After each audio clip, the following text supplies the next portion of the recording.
This is Thomas with a treat for the best car community on the planet.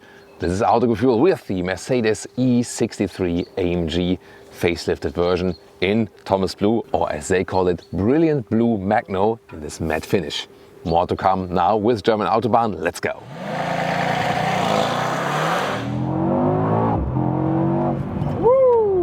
In the front, all facelifted E-Class now get LED as standard, and here the E63 also gets the otherwise optional multi-beam LED with high beam function as standard as well. Then daytime running light here, one stripe now, and then there are two dots on the inside, and S-Class would get three dots, for example, and C-Class one dot. And here the E63 also has the vertical fin styling for the massive front grille in the A-form, Panamericana form grille they call it.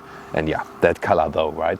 The length is at 4 meters 92 or 194 inches, and here the E63 S to be precise, because this is the top version, gets the 20-inch wheels as standard, really massive styling, and also optional carbon ceramic brakes here with the golden brake calipers. This looks really massive together with this color as a contrast, right? And also this styling here proves sports cars do not need to have black wheels nor black frames around the windows. I think here with the bright wheels and the chrome around the windows, such a great contrast to the blue color.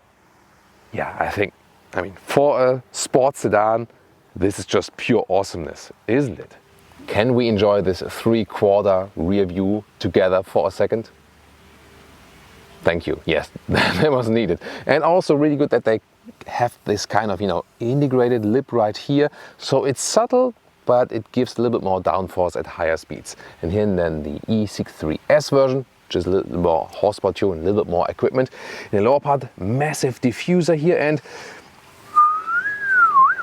yeah, Autogefühl fake exhaust police needs to pay attention right here, because the outer tip is indeed fake. Yeah, that's the only hit and miss here with the E63. I think otherwise the styling is good. Here with the facelifted E-Class, you can also see that the tail lamps are more horizontally drawn and are now split by the trunk. This gives definitely more width to the vehicle. Suspension-wise, by the way, air suspension as standard, but with a stiffer AMG tune.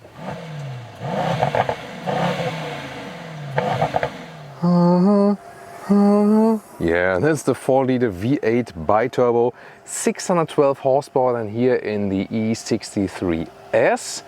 And the acceleration figure to 1 kilometers or 62 miles an hour, 3.4 seconds only. And the power to the ground, all-wheel drive with a rear-wheel bias. Car key looks like this, AMG badge here and another AMG badge at the back. Let's check out the door closing sound, standard feature in Autogefühl. Yes, very nice. Sometimes it's not worth it to pay so much money for an extra sound system. In this case, it is. The Burmester sound system at the moment, my favorite one. So, and then the interior right there, with the facelift, new steering wheel.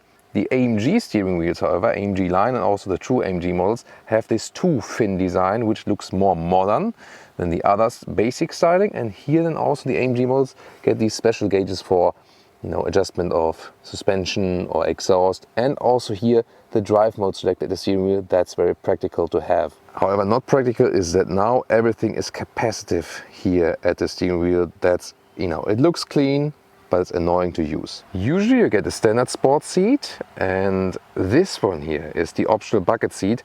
As far as I could configure it, not available in the UK or the US, but that's a good thing, because they here are less comfortable than the normal sport seats. That perspective is really cool, right? Like close to the interior, and there's a sporty steering wheel and the sporty seats, right? And now let's get inside, and yeah, seating about this. So these bucket seats, as I said, are only available in Germany and some other markets, and they hold you tighter, yes, but then again, definitely less comfort, especially long term.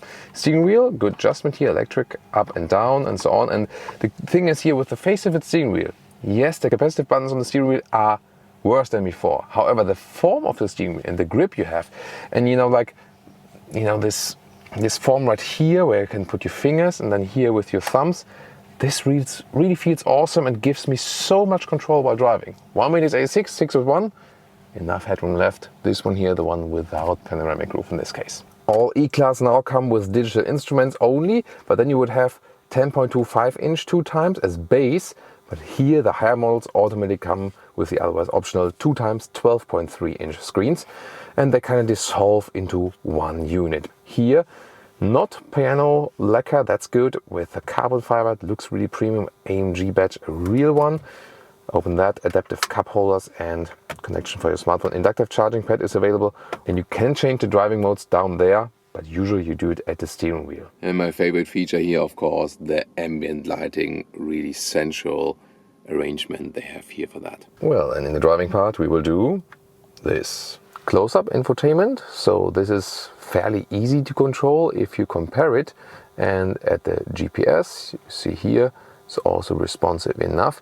The MBUX, how good that one is, the voice input depends also on your web connection, but let's try something. Today in German, Temperatur 22 Grad. So adjust the temperature 22 degrees. Okay, ich stelle die Temperatur auf 22 Grad. Yes, jawohl. Yeah, just joking. So that worked. So set the temperature to 22 degrees. That worked very well. Apple CarPlay integration is like this. It's not all over the screen, because then in that way you can still see the temperature left and right. And well, that sound system here is just my absolute favorite one. It has such a great surround sound. I love that. In the rear, the comfort is, let's say, reduced. It's okay, but considering this segment here, I mean, headroom is okay with 1.86 legroom. The only advantage of these really slim sport seats, you have a little bit more legroom. This will be a little bit more reduced when you have the normal sport seats, but you should still go for them for best comfort. But here overall, it's okay once again, but not the best in comfort in the rear. This is cool here, you know, the quality of materials here in the rear, and also Burmester sound system. Such great sound here also when sitting in the rear, carbon fiber inlet and so on. Trunk area right here. See, the cabin trolley also fits in a vertical way. You can also fold the seats right here, but then you have to go around or push it through with your luggage. But yeah, this can be a thing, because here, further in, it's really hard to push it because it gets a little bit more narrow. The length here at 115 centimeters or 45 inches, and the total height here is 50 centimeters or about 20 inches. And the width here still a meter or 40 inches.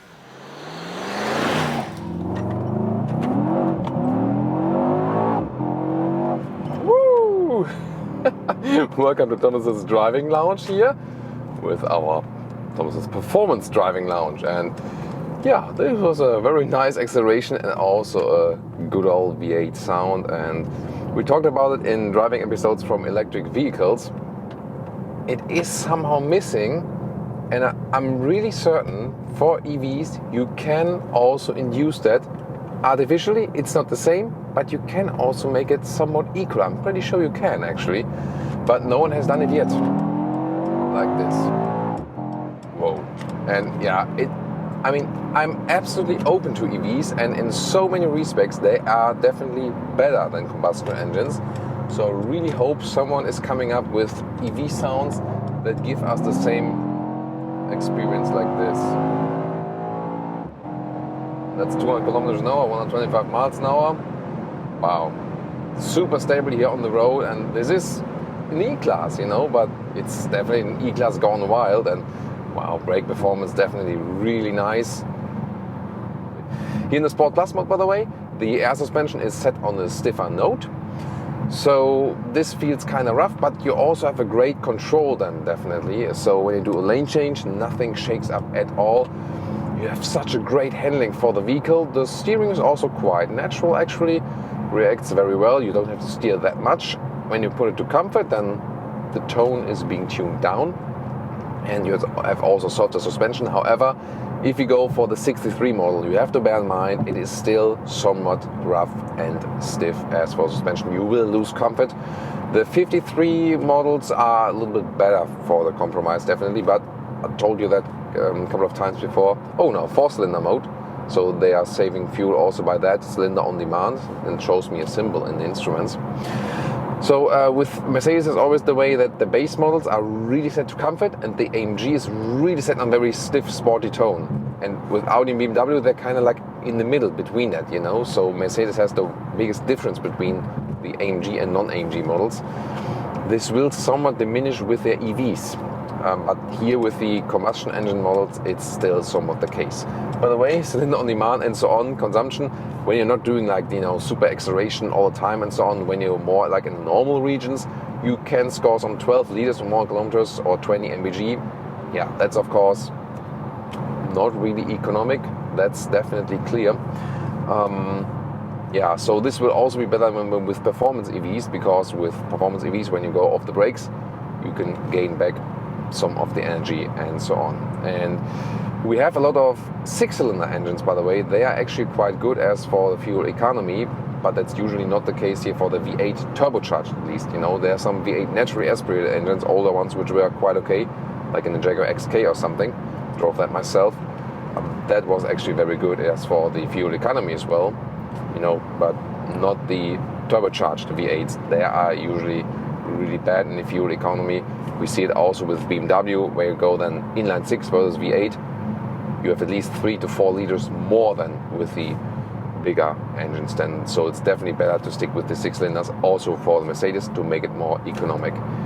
Yet at the same time, for the sound, of course, you still go for a V8, and that's what's really expensive here. That's the top of the line sporty E-Class here. It's still a good Audiovan vehicle, so when you set the cruise control here, for example, you also have the active steering assist. And it's not too intrusive, it makes very smooth adjustments to the steering wheel. I really like that. And we have a nice evening light here for you as well now, where we can all see something of the ambient lighting. Yeah, E-Class ambient lighting is really top notch, I like that. And if we compare the new Mercedes models like Mercedes S-Class, C-Class, or then the electric EQS, EQE, this instrument cluster here to me is more, it feels more natural, it's more likable to me at least. I'm not sure what about you, tell me in the comments. It's just easier to control everything, it's more up to the driver, and you can focus doing this here. Wow, this comes so well. But when I drive or buy an E-Class, even if it's a sporty model, I still want long-term comfort, and this is not necessarily the case with the 63 model. So that is something you trade in. Yeah, probably I think 53 model would be a better compromise, more economic 6-cylinder engine, way better in the price. I think the extra price here for the 63 is not justified. It's more like the badge. Yeah, performance and sound from the V8 is definitely there. That's pretty cool, no doubt about that. So yeah, having a lot of fun here on the Autobahn, can't deny that.